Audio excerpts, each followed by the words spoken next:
بسم اللہ الرحمن الرحیم۔ السلام علیکم ویئرز، میں ہوں ڈاکٹر نگینہ شہزادی، بچوں کی چائلڈ اسپیشلسٹ اور آپ کے بچوں کی میدا جگر آنت اسپیشلسٹ۔ امید ہے آپ لوگ خیریت سے ہوں گے، اپنی گڈ ہیلتھ انجوائے کر رہے ہوں گے، اور ونٹر بھی ہے، فوگ بھی ہے اب تو،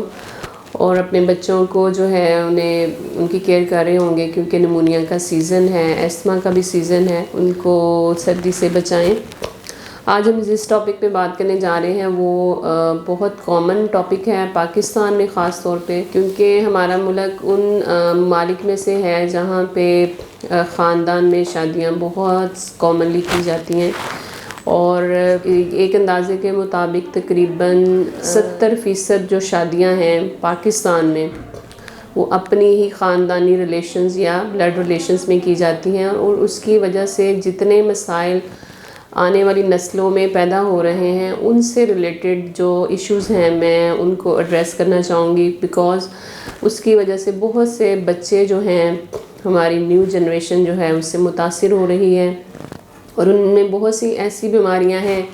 جن کا ابھی تک انفارچونیٹلی پاکستان میں کوئی پراپر ٹریٹمنٹ اور اس کا کوئی ایکسپرٹ موجود نہیں ہے جو اس کو ٹریٹ کر سکے اور ان بیماریوں سے ہم بچ سکیں،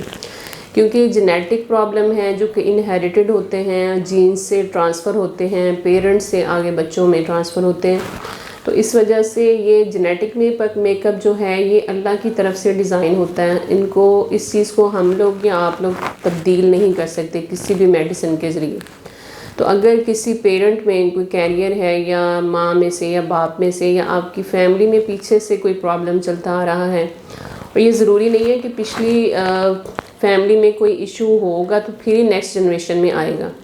اگر تو کسی فیملی میں آلریڈی یہ پرابلم موجود ہے کہ انہیں پتہ ہے کہ ہماری فیملی میں کوئی پرابلم لائک تھیلیسیمیا کا ایشو ہے، ہم ایک ایگزامپل لے لیتے ہیں، تو اگر آپ کو پتہ ہے کہ آپ کی فیملی میں یہ پرابلم ہے تو آپ کو حتی الامکان کوشش کرنی چاہیے کہ کزن میرجز کو اوائڈ کریں، کیونکہ مائٹ بھی جو ایک نارمل پرسن ہے جس کو تھیلیسیمیا نہیں ہے بظاہر دیکھنے میں، لیکن ہو سکتا ہے کہ وہ پرسن اس چیز کا کیریئر ہو، اور اسی فیملی میں اگر آپ شادی کرتے ہیں دوسرا پرسن بھی کیریئر ہے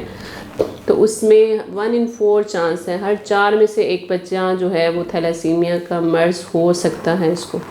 تو اس الارمنگلی ہائی سچویشن کہ اتنا یہ پرابلم جو ہے بڑھ سکتا ہے اگر آپ کی چھوٹی سی مسٹیک سے، تو اس چیز کو اوائڈ کرنا چاہیے۔ اب پاکستان میں تقریباً ہر 14 سے 16 ملین جو لوگ ہیں وہ جینیٹک ڈیزیزز کا شکار ہیں، پاکستان میں 14 سے 16 ملین جو لوگ ہیں وہ جینیٹک ڈیزیزز کا شکار ہیں، اور اس میں 6 ملین جو ہیں وہ جینز میں تبدیلیاں دیکھی گئی ہیں، اور یہ پرابلم انفارچونیٹلی لڑکوں میں بوائز میں زیادہ پایا گیا ہے بنسبت لڑکیوں کے۔ پچھلے دنوں جرمنی کے ایک سائنٹسٹ نے پاکستان میں جو اسٹڈیز کی جینیٹک اسٹڈیز، اس کا ایک ریسرچ پیپر جو ہے وہ پبلش کیا، اس میں اس کے مطابق ہر 70% جو پاکستانی عوام ہے وہ خاندان میں شادیاں کرتی ہیں، اور اس میں 14 سے 16 ملین پاپولیشن جو ہے لوگ وہ اس انہیریٹڈ جینیٹک ڈس آرڈرز کا شکار ہیں، اور وہ پھر آگے بچوں میں بھی یہ بیماری کو جو ہے وہ ٹرانسفر کر سکتے ہیں۔ اور پاکستان میں ہر سال تقریباً 4 ملین جو ہیں وہ بچے پیدا ہوتے ہیں، اور ان میں سے کچھ ایسے مریض بھی ہیں جو اسٹڈی کی گئی، اس میں تقریباً 55,000 مریض تو ایسے ہیں جن کو ارجنٹ علاج کی ضرورت ہے، اور اس کا ہمارے پاس انفارچونیٹلی کوئی پاکستان میں ایسا سینٹر نہیں ہے پراپر جن کے پاس یہ جینیٹک ڈس آرڈرز کو ٹریٹ کر سکے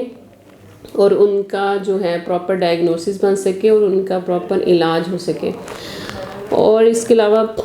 پاکستان کو سب سے بڑا ملک جو ہے وہ قرار دے دیا گیا ہے جس میں ڈیف چلڈرن یعنی جو بہرے بچے ہیں ان کی تعداد بہت زیادہ ہے، اور یہ بھی اسی جینیٹک ڈس آرڈرز کا ہی ایک لڑی ہے۔ پاکستان میں جتنے بھی بچوں میں پیدائشی مسائل پائے جاتے ہیں، جیسا کہ آپ دیکھتے ہیں بچے پیدا ہوتے ہیں ان کو کوئی پرابلم ہوتا ہے، دل کا مسئلہ ہو سکتا ہے، انتڑیوں کے پرابلم ہو سکتے ہیں، جگر کے پرابلمس ہو سکتے ہیں، جیسے گلائکوجن سٹوریج ڈس آرڈر ہے جس میں